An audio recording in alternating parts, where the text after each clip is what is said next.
You don't have to be a soccer fan for your timeline to be flooded by European Super League talk right now.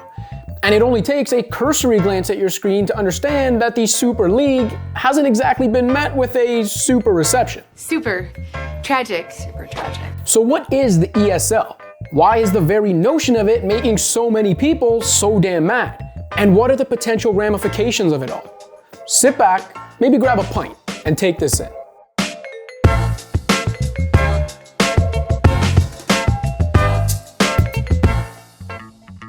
Before we get into the topic dividing soccer fans, a reminder to everyone watching that no one should be divided about hitting that subscribe button. We're closing in on 60,000 subscribers and want you to be part of it. All right, now back to the pitch. 12 of the highest profile clubs in the world announced the new Super League's formation this past weekend. 3 more clubs from Europe's top leagues are expected to round out the league's 15 founding members, with those 15 founders guaranteed annual spots in the league and the final 5 spots in the 20-team league up for grabs every year based on performance. Those founding members will also receive 350 million euros just for signing up, and 3.5 billion euros for infrastructure investment plans. The league itself has already been underwritten by a 4 billion euro funding from American investment bank JP Morgan Chase. There's also reports that the Super League is in talks with Amazon, Disney, and Facebook, among others, about streaming rights that could be worth 4 billion euros per year,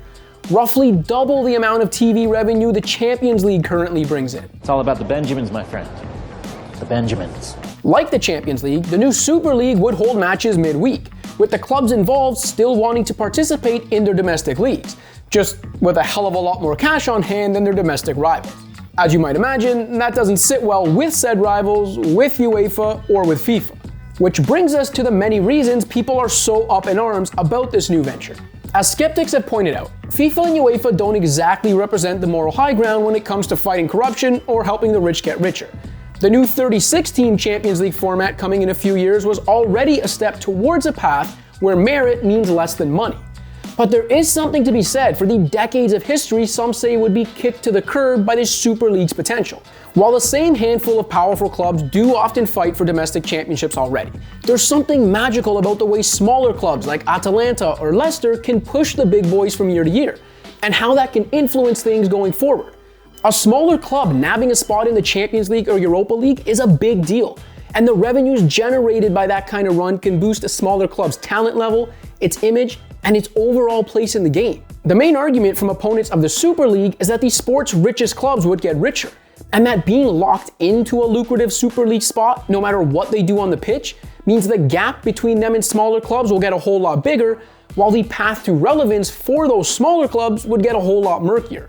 It could also mean a lot less TV attention, and therefore a lot less money, for UEFA's existing continental leagues. Hide the money, y'all! There's poor people around! With your broke ass!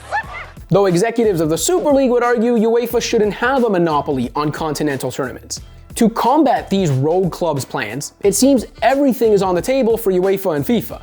The Premier League, La Liga, and Serie A are determining whether they can sanction the clubs involved, while UEFA is reportedly mulling banning Super League teams from their tournaments, including eliminating teams from this year's Champions League and Europa League semi-finals. Players who play for Super League clubs, meanwhile, could be banned from competing in international competitions like the World Cup and the Euro. Given the amount of money potentially available to Super League teams, that drastic step might be the only chance rival clubs have of keeping Super League clubs from hoarding literally all the top players.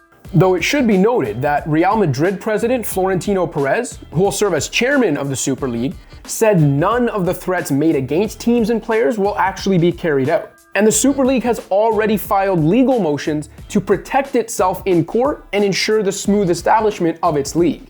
Now I know all of this might be really confusing to those of you used to North American sporting systems. Yeah, football! The best way I could put it in perspective for you would be to imagine if the 12 to 15 richest teams, not necessarily the best teams or most well-run teams, broke off from your favorite league to hold their own playoffs every year. Would fans of those teams even want that, let alone fans of the other teams left fighting for scraps? So what do you think? Does the survival of the financially fittest format make sense, or is it a slap in the face of all that sports is supposed to represent? Let us know in the comments, and don't forget to hit that subscribe button.